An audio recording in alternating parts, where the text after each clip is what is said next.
Hello guys, welcome back to my channel Study Like Genius, and in this video we will continue a chapter which is from civics portion, power sharing. So guys, पिछली दो videos में हमने Belgium और श्रीलंका की कहानी पढ़ी थी कि दोनों में क्या क्या होता है. सो गाइस, इस वीडियो में हम दोनों से कंक्लूजन निकाल लेंगे और हम पावर शेयरिंग के थोड़े से ब्रीफ उसमें जाएंगे. What do we learn from these two stories of Belgium and Sri Lanka? Both are democracies, yet they dealt with the question of power sharing differently. दोनों ही डेमोक्रेसी है, बट दोनों का power sharing के जो condition problem आई थी उनका दोनों ने अलग अलग तरह से रिएक्ट किया. बेल्जियम में leaders have realized the unity of the country is possible only by respecting the feelings and interest of different communities and region. Belgium में लोग लीडर्स समझ गए थे कि अगर देश में यूनिटी रखनी है तो उन्हें हर कम्युनिटी, हर रीजन की फीलिंग्स का रिस्पेक्ट, मतलब उनको इक्वल इम्पोर्टेंस देनी होगी और उनको इक्वली ट्रीट करना होगा. Such realization resulted in mutually acceptable arrangements for power sharing. So इससे इन्होंने पावर शेयर करी और उनमें हल्की सी भी लड़ाई, मतलब बिल्कुल अच्छी तरह मक्खन की तरह सॉर्ट हो गया. सांप भी मर गया, लाठी भी नहीं टूटी. अब श्रीलंका ने उल्टा ही किया. अगर वो भी ऐसे ही करते, अगर तमिल्स को भी वो इतनी ही इक्वली ट्रीट करते, उनको भी रिस्पेक्ट करते, तो शायद सिविल वॉर नहीं होता. बट यहाँ पे क्या हुआ, it shows us that if a major community wants to force its dominance over others and refuses to share power, it can undermine the unity of the country. अगर एक majority community है, वो दूसरों के ऊपर अपना दम दिखाना चाहती है और पावर शेयर करने से मना कर देती है, मतलब सारी पावर अपने आप में रखना चाहती है, सो इससे कंट्री की यूनिटी टूटेगी. तो चलिए आगे चलते हैं. Why power sharing is desirable? Power sharing desirable क्यों है?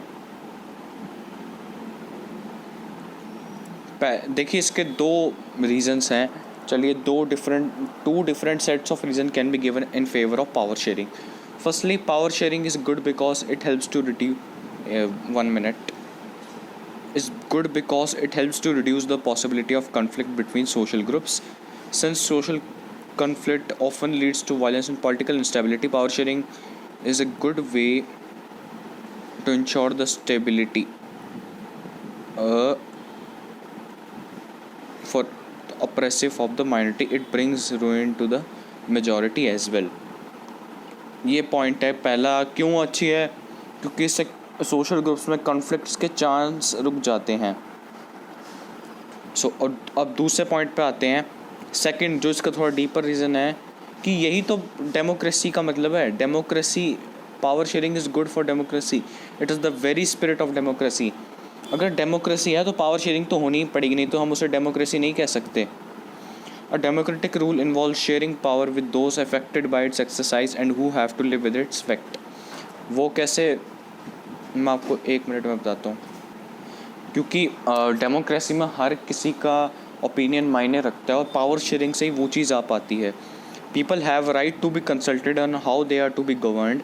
A legitimate government is one there where citizens, through participation, acquire a stake in the system. Let us recall the first set of reasons, prudential, and the second, moral. देखिए, आपको ये सब पढ़ने की ज़रूरत नहीं है जो ये सब दिया होता है.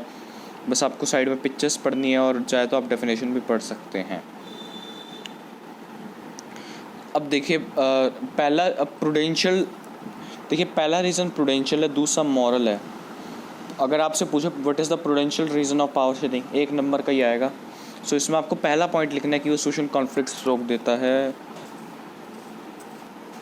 प्रूडेंशियल का मतलब यहाँ पे गेन और लॉस का मतलब सारे नुकसान और फ़ायदों को देखते हुए किया जाता है. मॉरल का मतलब एक मॉरल जैसे आपने कोई सीख मान लीजिए, ये वैसे भी अच्छा है. एक तो सिर्फ गेन्स और लॉस की बात नहीं है, यहाँ पे दूसरों की अच्छाई की भी बात है, दूसरों के भले के लिए भी. सो अगर आपसे मॉरल रीज़न पूछे तो आपको इसका ये वाला देना है कि this is the very spirit of democracy. चलिए, गाइस ये भी आपको नहीं पढ़ना है, ये सब बकवास पढ़ने की आपको ज़रूरत नहीं है। अब forms of power sharing. The idea of power sharing has emerged in opposition to the notions of undivided political power. For a long time, it was believed that all power of a government must reside in one person or group of persons located at one place. It was felt that if the power to decide is dispersed, it would not be possible to take quick decisions and enforce them. But these notions have changed with the emergence of democracy. One basic principle is that people are the source of all political power. In a democracy, people rule themselves through institutions of self-government. In a good democratic government, due respect is given to diverse groups and views that exist in a society. Everybody has a voice in the shaping of public policies. Therefore, it follows that in a democracy, political power should be distributed among as citizens as possible. So आप बोलेंगे मैंने इतना तेज क्यों पढ़ा?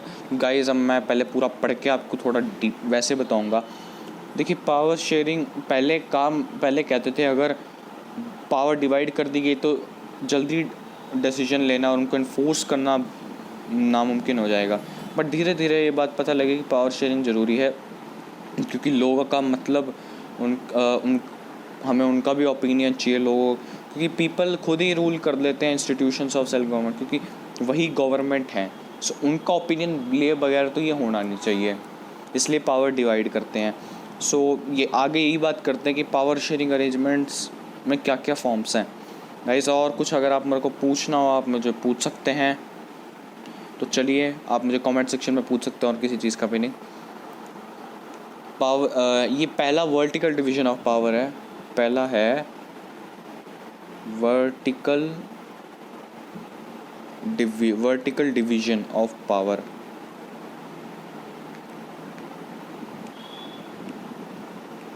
सो vertical division of power मतलब levels up to down. ये देखिए जैसे लेवल, वर्टिकल लेवल मतलब एक बहुत टॉप पे, एक थोड़ा नीचे, एक बीच में है। सो अब पढ़ते हैं power of shared among different organs of government such as legislature, executive and judiciary. Such as the legislature, executive and judiciary, let us call this horizontal distribution of power. Sorry guys, वो मैंने दूसरा बता दिया, ये actually horizontal है। Horizontal मतलब तीन parts में डिवाइड, तीनों सेम लेवल के हैं, बस इनका काम थोड़ा अलग है। गाइस वो थोड़ा गलती से वो मेरे को पहला पढ़ने की आदत है एक्चुअली उसे। Let us call the horizontal distribution of power because it allows different organs of government placed at the same level to exercise different powers. Such a separation shows that none of the organs can exercise unlimited power. Each organ checks the other. Her organ एक दूसरे को check करता है. This results in a balance of power among various institutions. Last year we studied that in a democracy, even though ministers and government officials exercise power, they are responsible to the parliament or state assemblies. Similarly, although judges are appointed by the executive, they can check the functioning of executive or laws made by the legislature. The arrangement is called system of checks and balance. ये बहुत important question आ जाता है कि इसे हम system of checks and balance क्यों कहते हैं। सो क्योंकि वो एक दूसरे को चेक करते हैं। आपको ये एग्जांपल दे रहे हैं कि जजेस को एग्जीक्यूटिव अपॉइंट करता है, लेकिन वो जजेस लेजिस्लेटर को चेक कर सकते हैं। मिनिस्टर्स पार्लियामेंट के मतलब अधीन होते हैं, हम आप ये ऐसा कह सकते हैं। अधीन मतलब वैसे कंट्रोल में नहीं, मतलब उन्हें जवाब देना पड़ सकता है, दे आर आंसरेबल। अब आते हैं डिफरेंट लेवल्स जो मैंने आपको बताया, vertical division of power.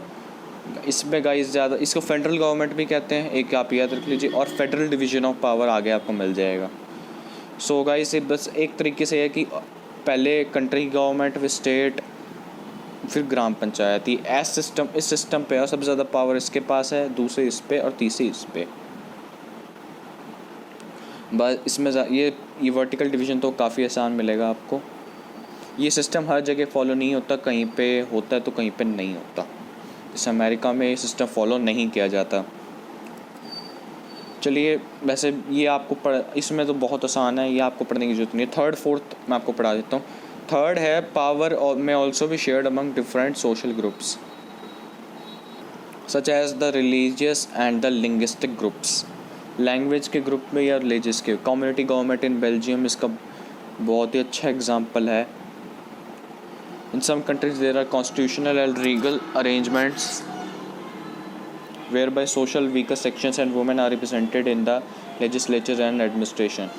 Last year we studied the system of reserved constituencies in assembly. Reserved आपको पता होगा जो नीचे की कैटेगरी होती है जिनको रिस्पेक्ट नहीं मिलती उनके लिए अलग से सीटें बनाई जाती ताकि वो भी डिनाई ना हो, ताकि उनका ओपिनियन भी आए। तो चलिए अब लास्ट उस पर चलते हैं। गाइस मैं आपको सिर्फ रटने वाला है, एक्चुअली मैं इसलिए इतना नहीं करा रहा, आप ये पढ़ सकते हैं। Power sharing arrangement can also be seen in the way political parties, special groups and movements. जो अलग अलग पॉलिटिकल पार्टीज़ होती है, कोalition गवर्नमेंट वो है थर्ड फॉर्म ऑफ गवर्नमेंट। मतलब अगर जैसे किसी भी सीट को किसी पार्टी को 272 सीट चाहिए होती है जीतने के लिए, सो अगर कोई पार्टी नहीं जीत पाती तो आपने सुना होगा कि कोalition गवर्नमेंट बनती है, दो पार्टीज़ आपस में मिलके गवर्नमेंट फॉर्म करती है। सो गाइस इससे ये भी होता है कि पावर किसी एक हाथ में नहीं रहती। जो पार्टीज कोalition करती है, दो पार्टीज़ या तीन पार्टी, तीनों का इक्वली वो रोल होता है। बस उनमें से वो एक बंदे को प्राइम मिनिस्टर बना देते हैं, बट प्राइम मिनिस्टर भी उनकी परमिशन के बिना कुछ नहीं कर सकता।